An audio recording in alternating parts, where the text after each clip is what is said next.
Unchgaon गावतळ्याच्या स्वच्छतेनं jellyfish यंत्राचं उद्घाटन Rajendra Shinde. Kirloskar oil engines या कंपनीनं अवनी संस्थेला पाण्याच्या पृष्ठभागावरील कचरा संकलित करणारं जेलीफिश हे मशीन दान स्वरूपात उपलब्ध करून दिलंय. या मशीनद्वारे प्रामुख्यानं पाण्यावर तरंगणारं प्लास्टिक संकलित करणं सोयीचं ठरतंय. उंचगाव गावतळ्यामधील जलपर्णी हटवण्याच्या कामानं या यंत्राचं उद्घाटन करण्यात आलं. सरपंच मधुकर चव्हाण आणि उपसरपंच सारिका माने यांच्या हस्ते या कामाचा शुभारंभ करण्यात आला.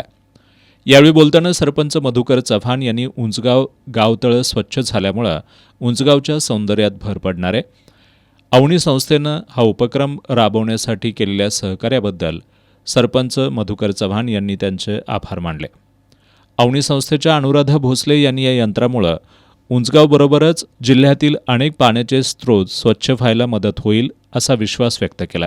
यावेळी तंटामुक्त गाव समितीचे माजी अध्यक्ष राजेंद्र चौगुले, किर्लोस्कर ऑइल इंजिन्सचे धीरज जाधव, शरद आजगेकर, ग्रामविकास अधिकारी दत्ता धनगर, ग्रामपंचायत सदस्य विराग करी, संदीप कुंभार, अरविंद शिंदे, श्रीधर कदम, तुषार पाटील, शामराव यादव, अनिल दळवी, विनायक हावळ, बबलू पाटील, सदाशिव पवार, विजय हंकारे, प्रकाश रेडेकर, गुरुदेव माने, नयन जाधव, अक्षय कांबळे, वनिता कांबळे यांच्यासह ग्रामस्थ उपस्थित होते.